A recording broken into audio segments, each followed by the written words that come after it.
All right, let's get this show started. Israel Adesanya is back to work following UFC Saudi Arabia's loss. He posted a video of him rewatching his fight with Nasruddin Imavov, looking to figure out what went wrong. I'm at the center of the octagon right now.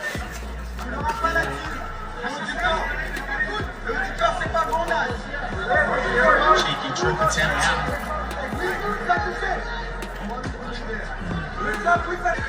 This is where Imavov's team said they wanted the fight. They wanted to get in. Dominick Cruz is officially calling it a career. The 39-year-old former bantamweight champion hasn't competed since August of 2022 until he accepted what was going to be his final fight against Rob Font, which was scheduled to take place the 22nd of this February. However, an injury has forced Cruz to withdraw from UFC Seattle. Now, he has officially announced his retirement in a heartfelt post shared to social media. To the fans worldwide, I have poured every ounce of myself into the sport for the last 25 years. I was really hopeful for one final fight, but unfortunately, 2 shoulder dislocations in 8 months calls an end to this guy's career. I gave everything I had and put it into preparation and training for this fight, focusing on my cardio and my body for the past year, but sometimes the body just doesn't cooperate. The pain isn't as bad now that my shoulder is back in place, but the second dislocation was far more complicated than the first.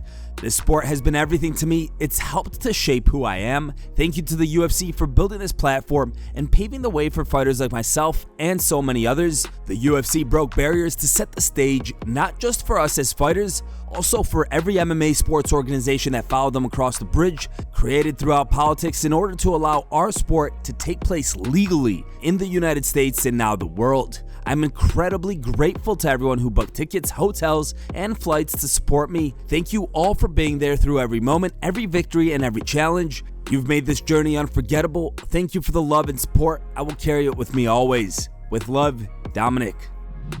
Alex Pereira is a true superstar in Australia. Recently, he arrived in Sydney to corner Sean Strickland in his rematch against DRICUS du Plessis. Now, footage has surfaced online showing Pereira receiving a hero's welcome as he walked out of the hotel.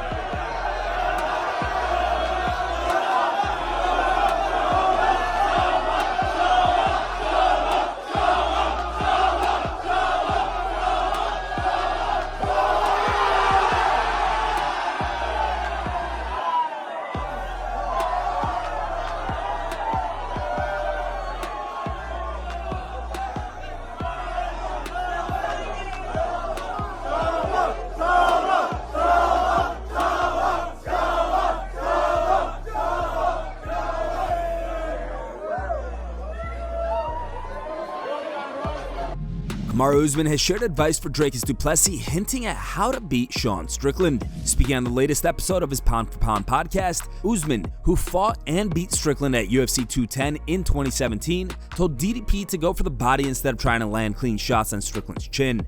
DRICUS does need to make a bit of an adjustment as well, because when I fought Sean Strickland, and this was something that the great Henry Hoof kind of we were able to see and break down, is don't try to hit his head. Don't swing for his head.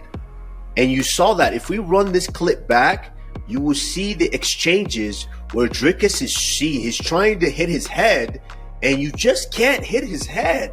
Because when Sean is upright in his stance and he leans back, you just can't land a flush shot at his head. Because of that style, it's very, very difficult to hit him in the face. So what we did, we focused on his body. You know, I went to his body, but then obviously you mix it up and you go for the takedowns as well. And that makes it a lot easier to get to a guy like Sean Strickland.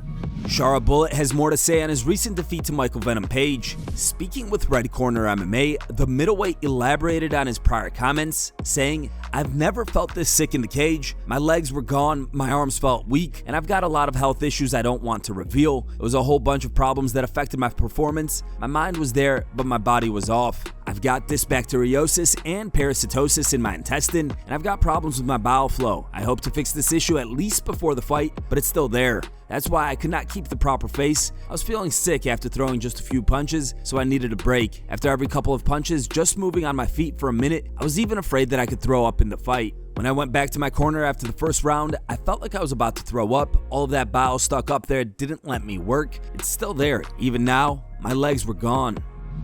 Last weekend at UFC Saudi Arabia, Lucas Alexander stepped into the octagon to face Bogdan Grad. Grad secured a finish in the second round with punches and elbows from Mount. But there's a bit more to the story. Like many fighters on the card, Alexander mentioned experiencing problems related to strong paint fumes in the changing rooms. This smell had been a widely discussed topic that night, with several fighters noting that things didn't feel quite right. Now, Alexander's opened up on his experience in a post on Instagram. On Saturday, we arrived at the locker rooms around 2:30 p.m. and there was a really strong smell of paint fumes with seemingly no air circulation throughout the room. The ones close to me know I suffer with severe sinus issues when it comes to different smells and seasonal allergies. For 3 hours, I felt dizzy, had low energy, and felt like I could fall asleep any minute. By the time I was supposed to warm up, I could tell I was super flat. I did what I could regardless of the situation. After the fight, I was taken to the hospital due to the shortness of breath, and over the next several hours couldn't stop a runny nose, sneezing, coughing, and wheezing. I have videos from hours after the fight where my voice is gone, my nose is stuffed and closed, and I felt sick. After not sleeping the whole night, I went back to the hospital the next morning and received a breathing treatment with cortisol to open my lungs and sent home with an inhaler to use multiple times a day. As rumors of a possible rematch continue to circulate, both Volkanovski and Topuria are in Sydney, Australia for UFC 312 this weekend. Ilia's brother, Alexandre, is set to make his UFC debut on the undercard against one of Volkanovski's closest teammates. Now, the UFC shared footage of Volk running into Topuria, with the two showing respect towards one another. Turn around,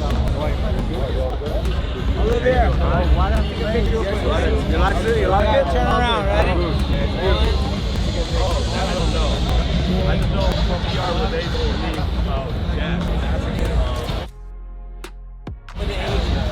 Kill him! Good.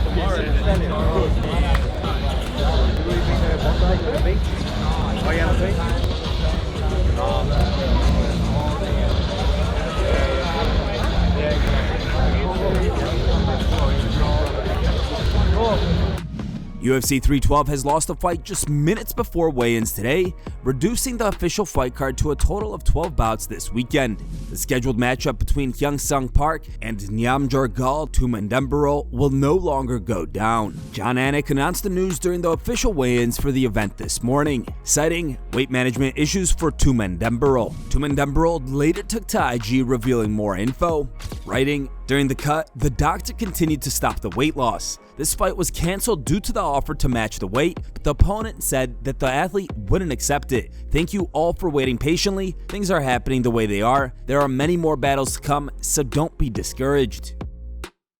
It's time for today's top memes. Third place was posted by GNRLP 2007.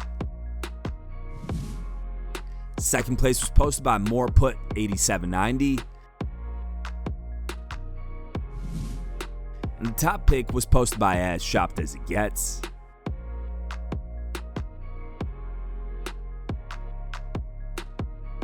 Thanks for watching. If you like the content, smash that like button and don't forget to subscribe to stay in the talk.